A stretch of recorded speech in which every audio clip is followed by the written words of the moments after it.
Hello everybody, this is Nahaz, and men lie, women lie, but stats don't lie.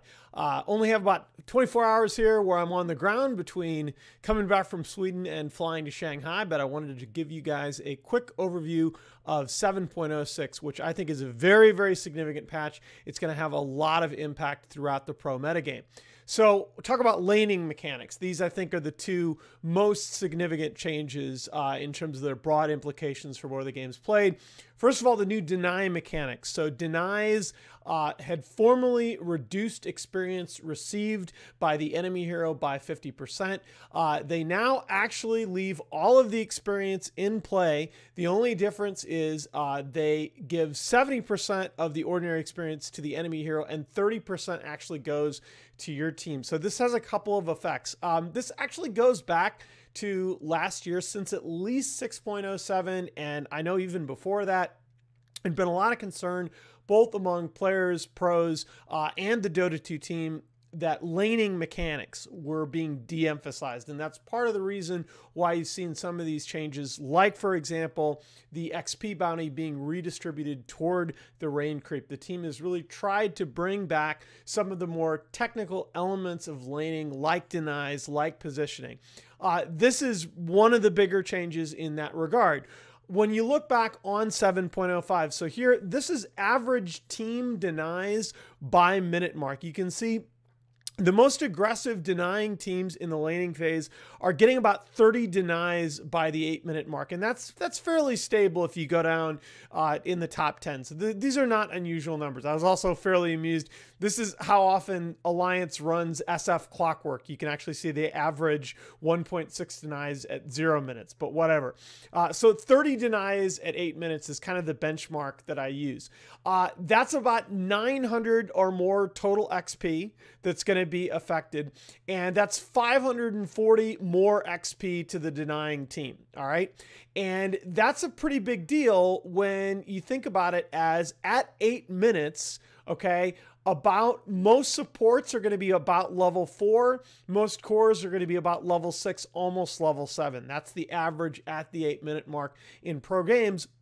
And you think about it as it takes 400 XP to get from level 3 to 4, about 600 XP to get from level 5 to 6. And it's not unusual when you say, oh, well, you should take this 540 XP and divide by 5. That's not really true. In most pro games, most of the denies are concentrated in one, maybe 2 lanes.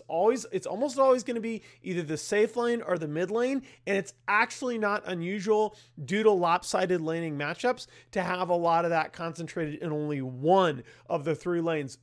So there are going to be a lot of situations where most of this XP is going to be divided among 2 heroes. And that's, I mean, we're talking half a level here potentially for your supports.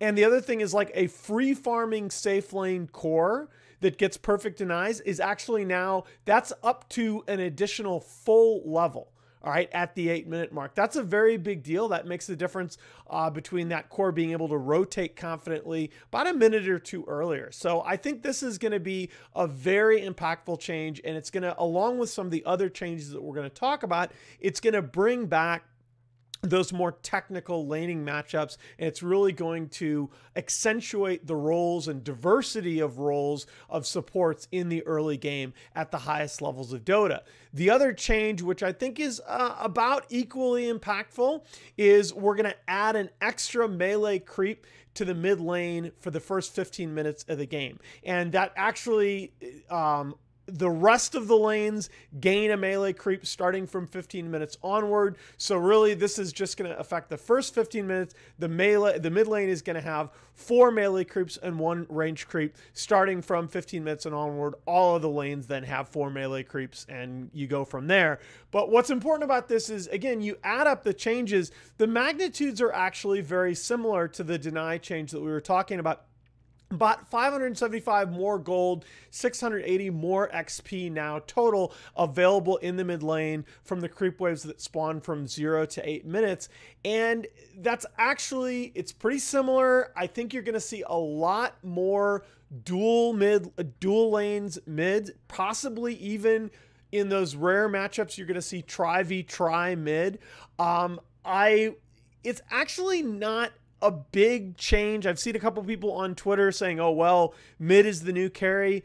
That's been true for a while in some sense. If you look at most of the top 15 pro teams, it's actually the norm to have your mid player be about 50 GPM higher, okay, than your carry position player. So if you look at most of the top teams, your mid position player should be somewhere around the 600 GPM average. Your carry position player is usually going to be about 550. There are obviously a couple teams that are exceptions to that rule depending on the style that you play. But I'm thinking when you talk about like Secret, all right, mid one's about 600 GPM, MP's about 550, and that's typical. OG is like that too. So I think mid is already a more farming intensive role in a lot of these marquee pro matchups. So I don't think that's going to change, but I do expect that you're going to see a lot more supports spending time closer to the mid lane, although that's going to be mitigated by some of the other changes that we're going to talk about next.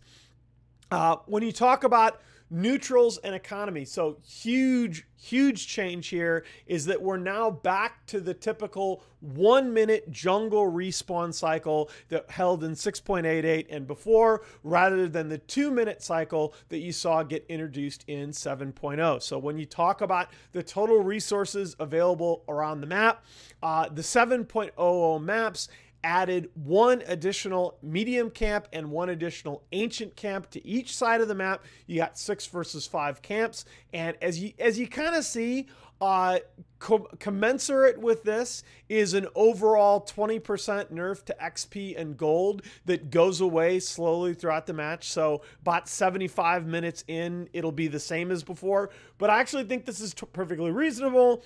You talk about one more camp, 6 versus 5 versus a 20% reduction. The primary jungle now has around the same amount of resources total. If you can do that ancient camp from fairly early on, the primary jungle is going to have almost exactly the same amount of total resources available from before. The big thing that this affects is that your dedicated junglers who can't necessarily do that ancient camp right away, but are going to start in these 3 camps, the medium and the hard camp, possibly even maybe do the small camp once on the dire side of the map, these 3 camps, and then spreading to the ancients. Okay, those dedicated junglers are now going to be viable again, and put together with some direct buffs that Chen and Enchantress have received, I do now expect those heroes to once again see some play. The other big change that I think was hugely necessary is that safe lane supports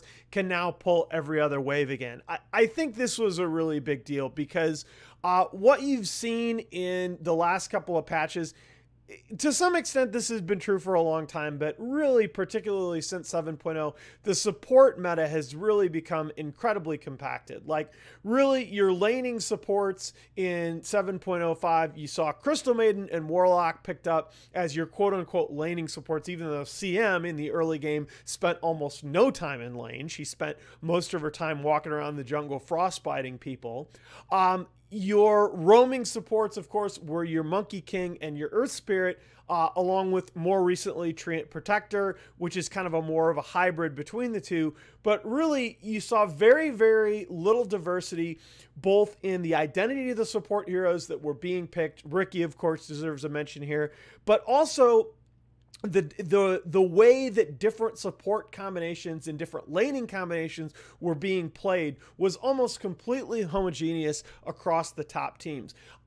What I really like here is that IceFrog and the team have made these changes, both the laning and the neutrals changes, as well as some of the other things that we're going to talk about, with opportunity cost and the law of unintended consequences very much in mind. The idea is, okay, we're going to increase the opportunities for stacking and jungling, but we're also going to increase the incentives for supports to stay in lane. And so I think when you put this all together, supports now have a variety of things that they can do in the early game, and they have a much, much larger potential to influence the early game. I think really we got into sort of this bad place where most of the influence of supports in the early game, it was all about your smokes and your ganks. Really, unless you pulled off a successful gank of the mid or the safe lane in the first 8 minutes as a support, your impact on the game was very severely limited. Now, I think you're going to see a lot more of these classic laning matchups. You're going to see some of the finer aspects of positioning and harassing come into play. Again, when we talk about the next slide, this is also going to come that much more into focus, but I think supports in terms of what they can do in the early game, much more options now. All right. And these are some smaller changes. The really big changes come in the next slide. Maybe this is a little out of order. There were some significant nerfs to illusions, from the damage reductions to buildings. So illusions as split pushers no longer as effective. That's maybe arguably necessary, since we talked about the tower armor changes in the last patch. Illusion bounties got increased, particularly at high levels. You know, could be a big thing in some situations, but overall illusions getting nerfed. I think there were a number of people that actually expected changes like this to get made a couple patches earlier, so this is no surprise. I like the buyback cooldown reduction change. Again, this is just as you get into the late game, it's going to avoid those 90, 100-minute games, even more so that they've already become quite rare. This I really like, the ROSHAN changes, okay? This is top 8 teams in terms of average ROSHANs per game by 15 minutes, all right? You compare, this is 6.88, this is in the last patch, 7.05, so I think this is Boston Major era. And you can see pretty much from the top going down to the bottom, we'd actually seen about half as many early game Roshans in the most recent patch compared to around the era of the Boston Major.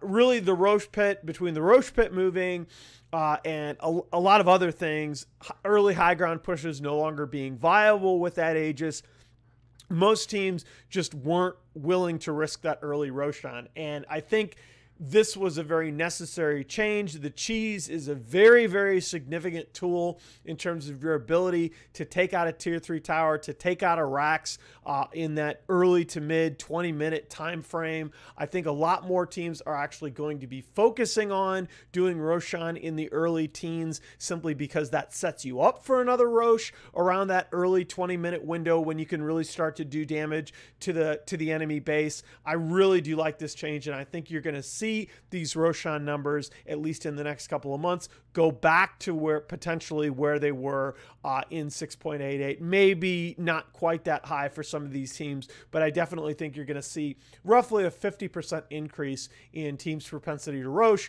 in the first 15 minutes of the game.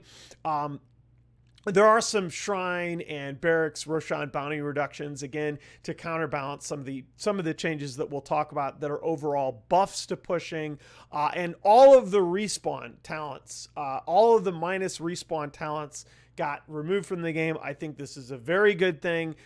First of all, there were way too many of them. Talents, one of the big points of talents is that they add diversity across heroes, and this is the one category that you just had so many heroes that got minus respawn talents. And I just think it was really annoying. It was nice in terms of being a support player to be able to get these level 10, level 15 minus respawn talents, so that if as a support player you were underfarmed and you got picked off at the 25-minute mark, you could still be present for these base defenses.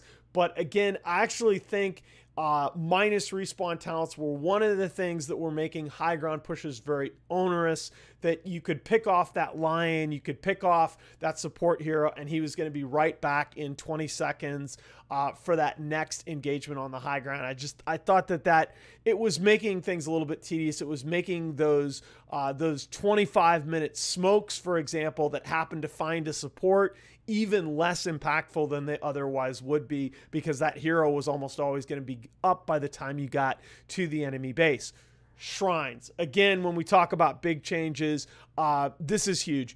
fewer base shrines. Base shrines go from 5 to 3. I think a lot of people had been complaining about this as a key aspect of making high ground pushes very, very tedious. So great change there.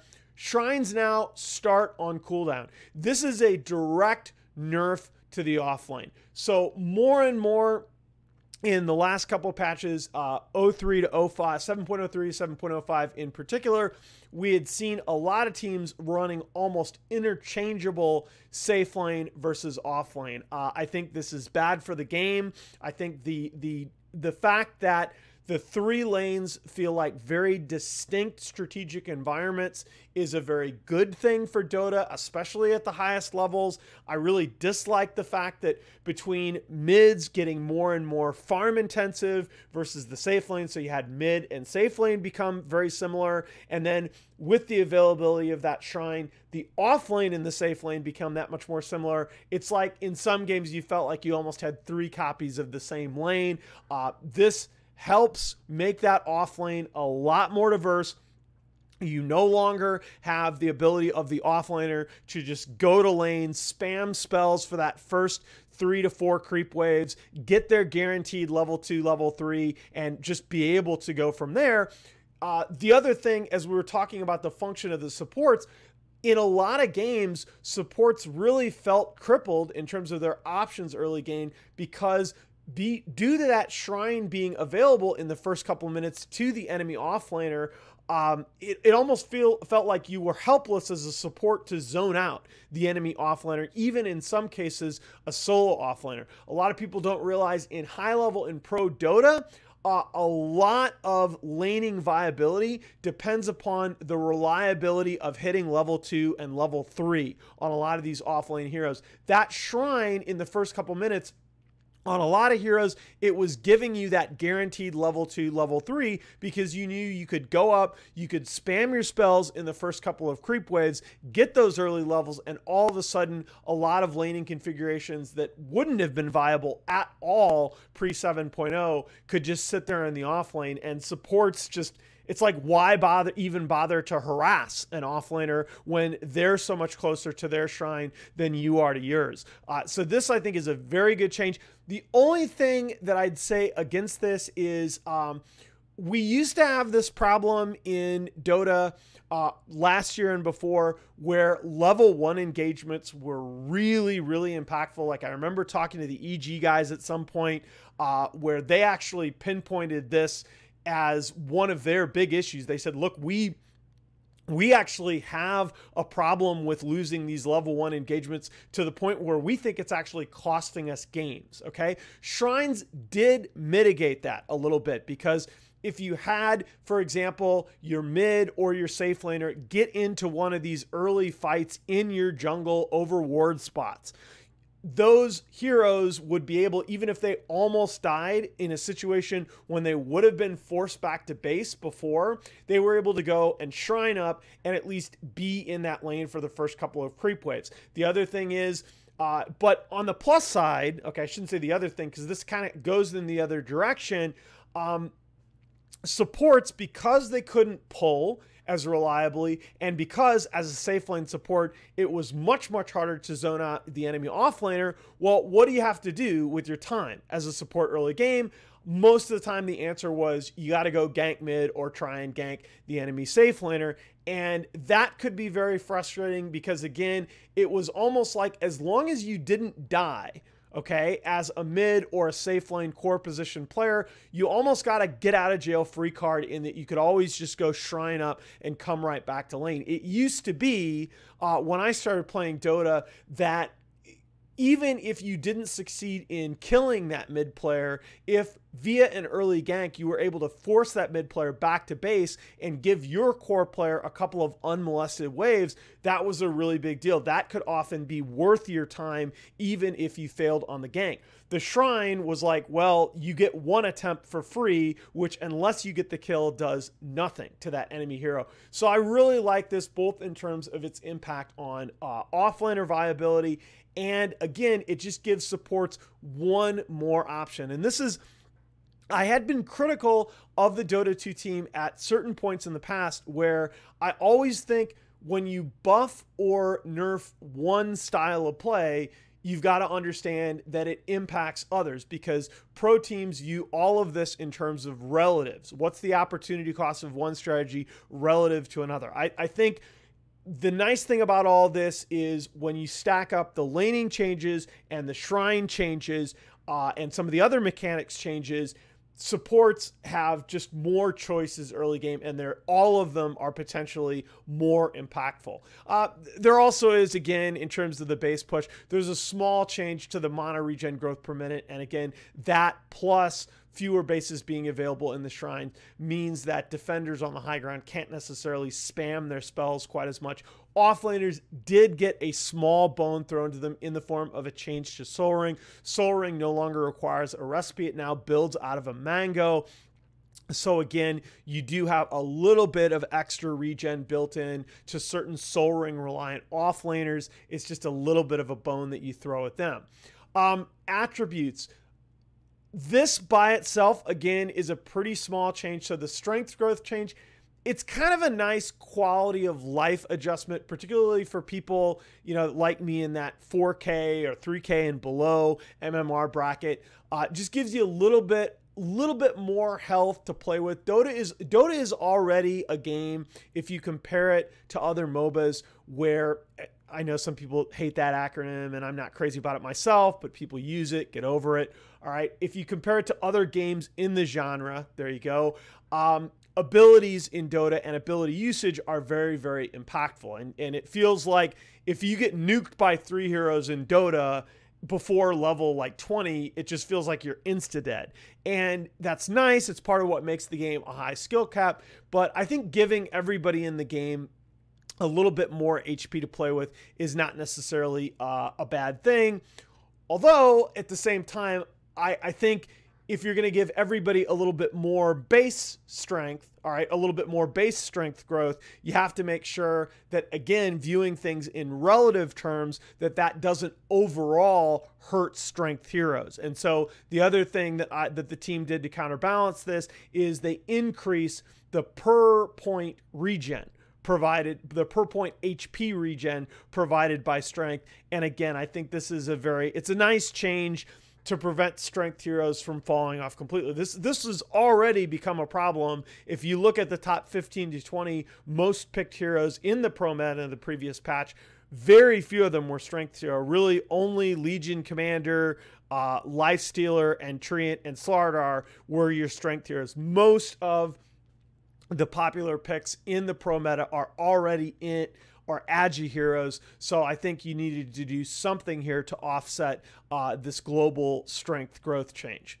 All right, items. I think when you talk about a couple of overarching concepts, these are probably the 3 most significant.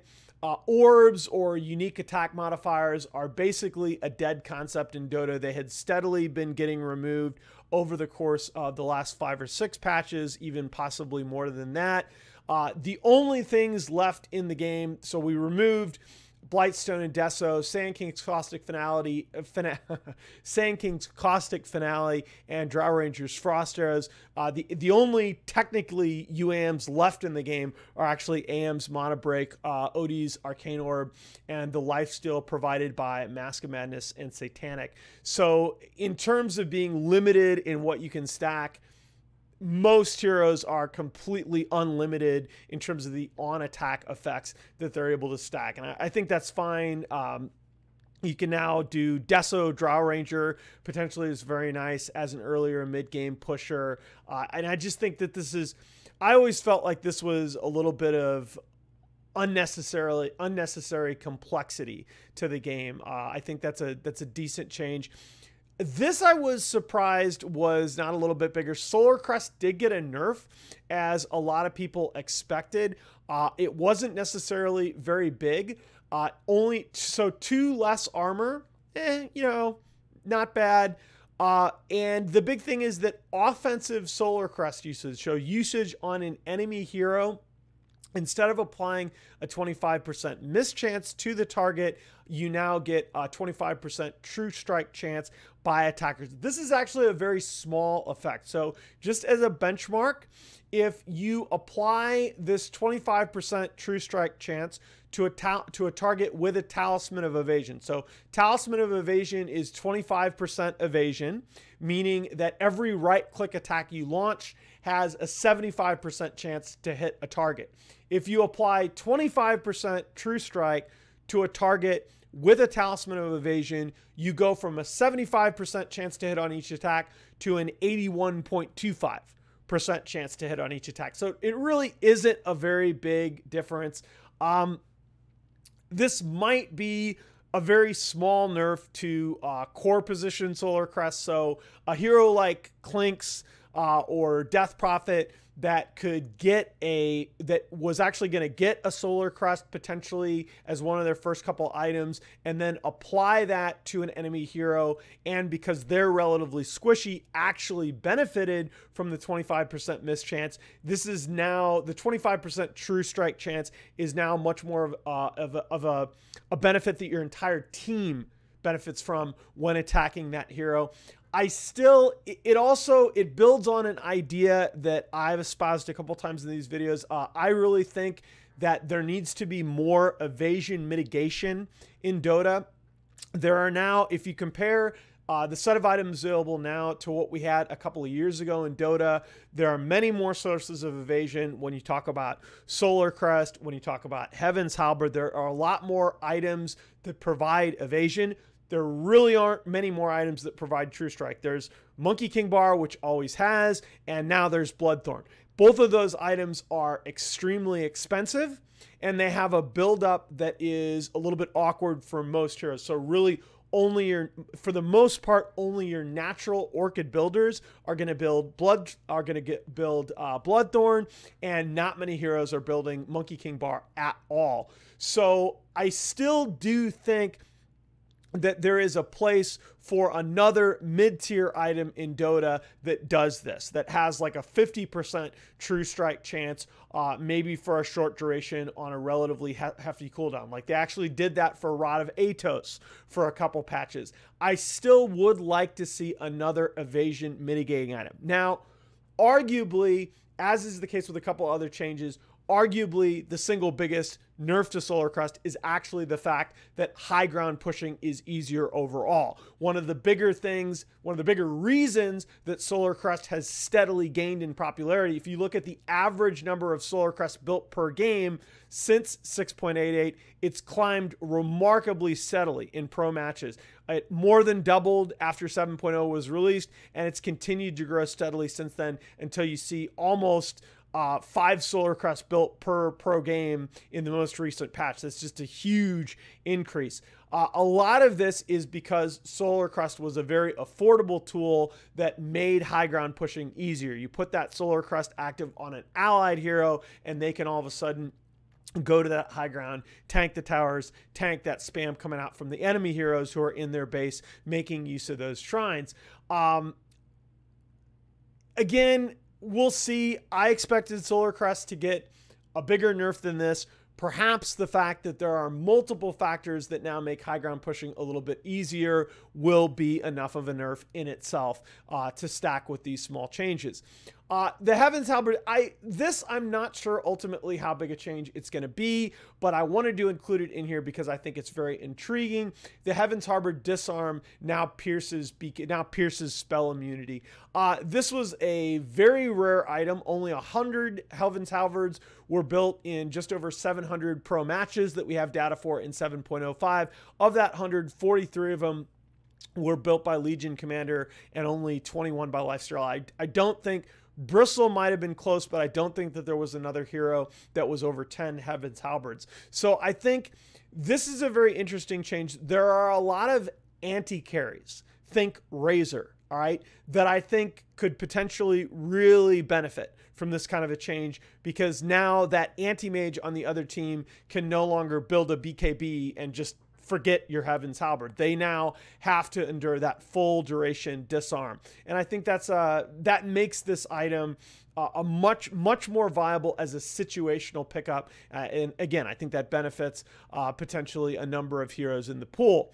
There was a slight adjustment to the Hand of Midas made. Again, I think the team felt like the gold XP ratio had gotten a little bit out of whack. Again, I think the biggest changes to Midas are actually due to the indirect effects from the global and the jungle changes that we talked about earlier.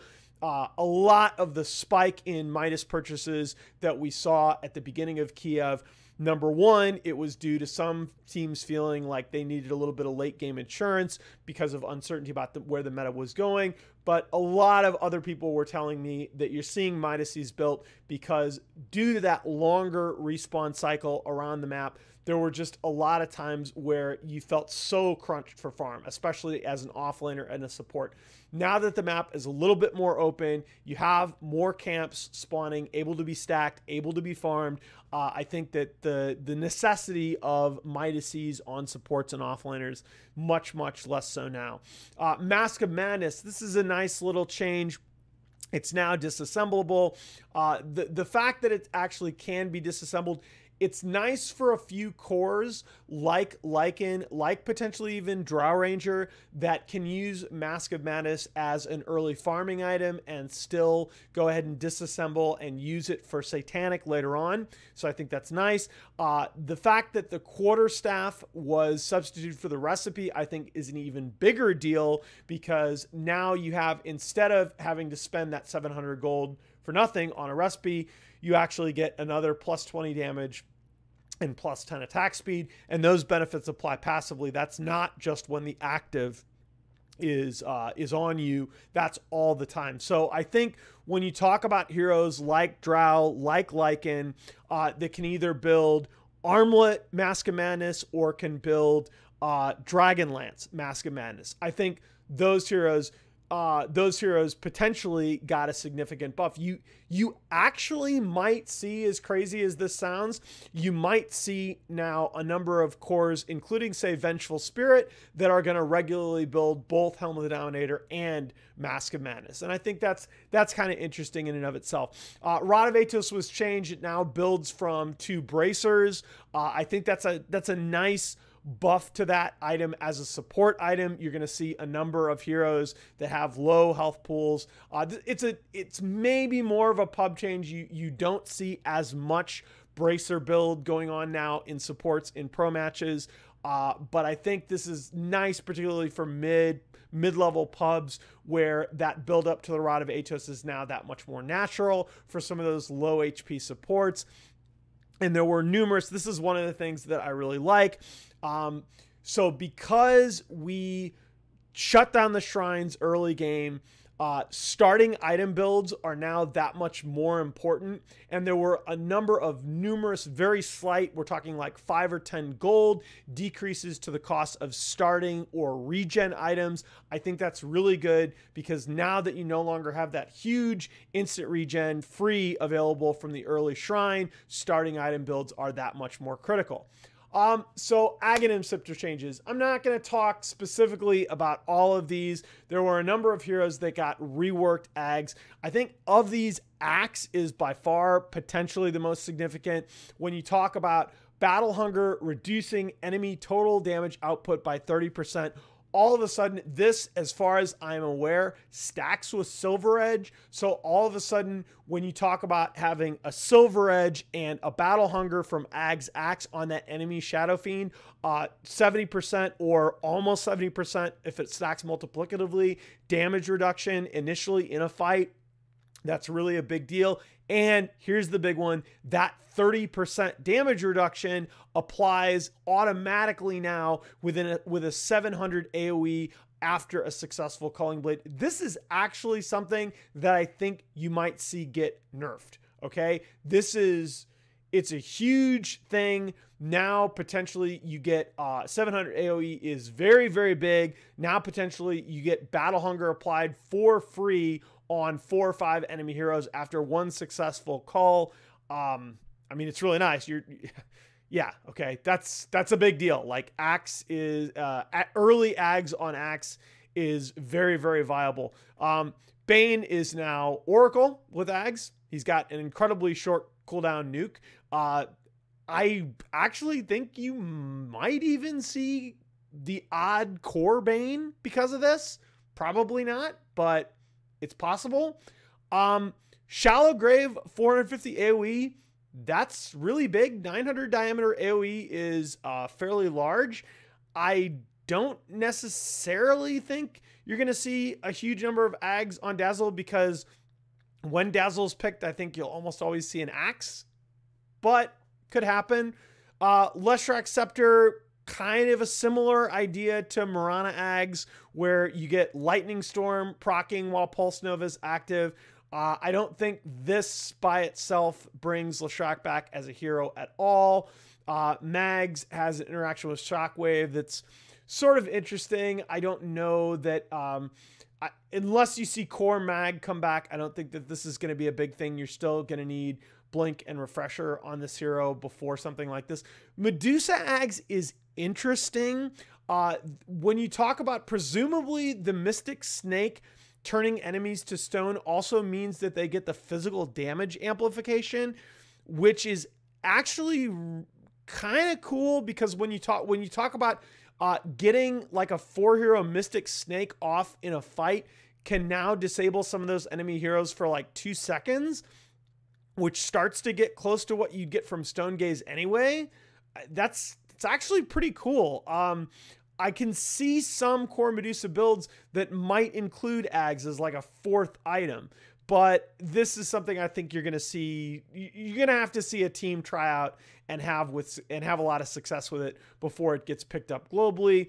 The idea that OD with Ags, you get Charge Astral, so you can have 2 enemy heroes or 2 allies imprisoned at once, I think that's very interesting. It's potentially very nice offensively, as well as having some good utility potential.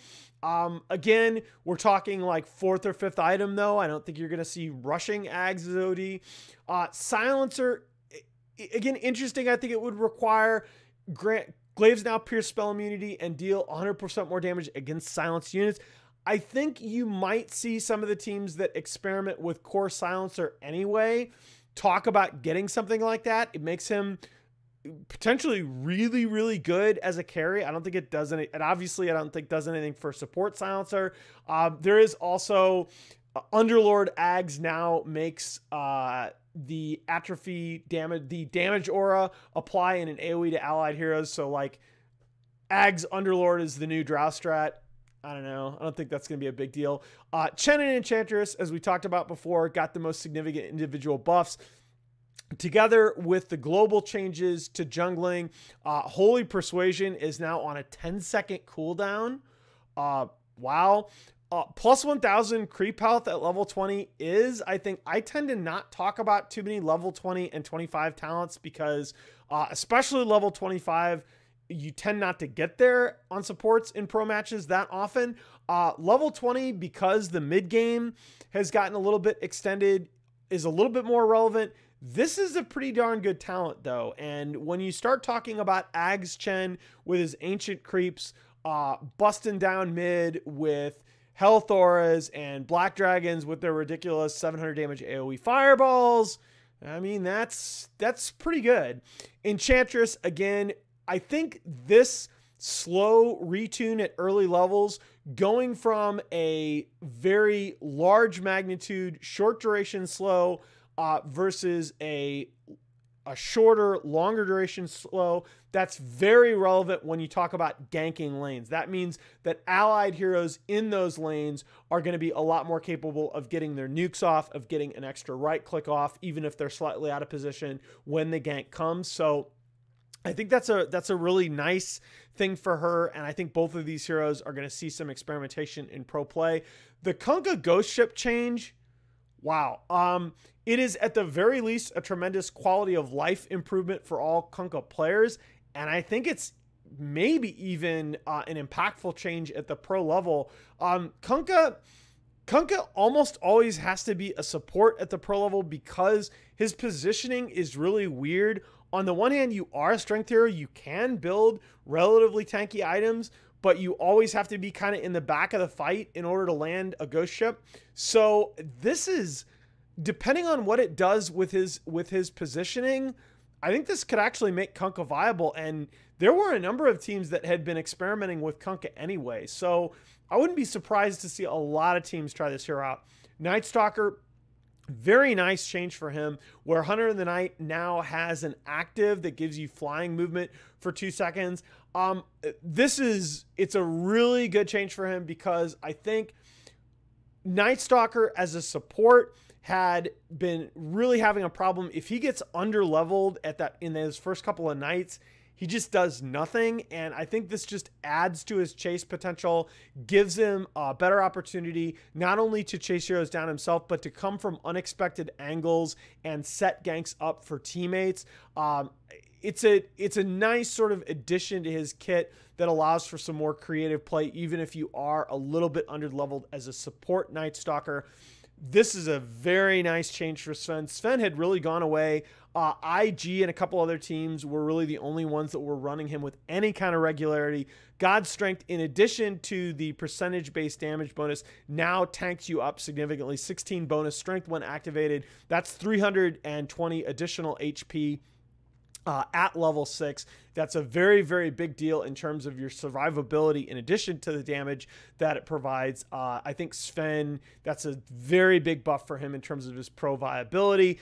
Doom gets a fairly substantial percentage-wise bonus to the level 1 regen provided by Scorched Earth, and in addition, a discount in the mana cost of his early levels of Devour. Very nice for him.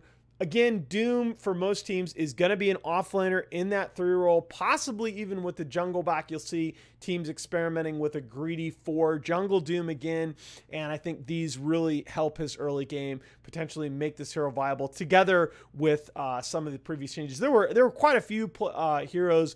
Brewmaster is one example, Lich is another, where you're seeing power creep. You're seeing small buffs in addition to some of the other buffs that you saw in previous patches. Shadow Shaman, even despite some pro teams already starting to experiment with this hero after his rework, he actually got a buff again. He gets 6 more base damage. He gets 50 more range increases on his wards. I actually was a little puzzled by that because, again, some teams were already experimenting with the hero, but I definitely think that you'll see Rasta get a look now by more teams in the pro scene. Monkey King is no longer a hero. He's pretty useless now. Not only does Wukong's command no longer provide bonus damage, but Wukong's command no longer copies Basher or Abyssal effects. So Wukong's command was one of the best team fight zoning tools in the game over the last couple of patches. It made this hero, his early roaming potential was one ingredient, but the fact that Wukong's command was just such an amazing team fight zoning hero tool made this hero just one of the best heroes in the game. It is no longer. Bonus armor is great, but pick a Sven and get Warcry. I don't think this is relevant at all. So yeah, bye-bye Monkey King. Treant is still a hero, but this is a very, very big nerf as well.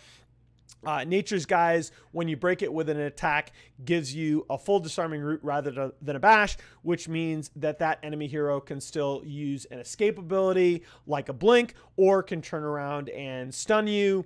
I think, yeah, this hero, that's a substantial nerf. The respawn talent, yeah, who cares? Spectre, 40 seconds additional cooldown on her level 1 haunt is fairly substantial. I'm not completely sure that this was really necessary, but that's a pretty big nerf. And then TA gets a 0.4 reduction to her agi gain. That, I think it does substantially hurt the hero, because this is a mid-game burst physical damage hero. That agi gain really is going to kick in terms of her mid-game damage potential. I have a cat. yelling at me. I have my daughter ready to be picked up from school, so I gotta go. Hope you guys enjoyed this patch analysis. I will be on a plane to Starladder in Shanghai here in less than 24 hours. Hope you guys will tune in. Thanks so much for the great response. Had a great time at Dream League, and I will talk to you guys soon.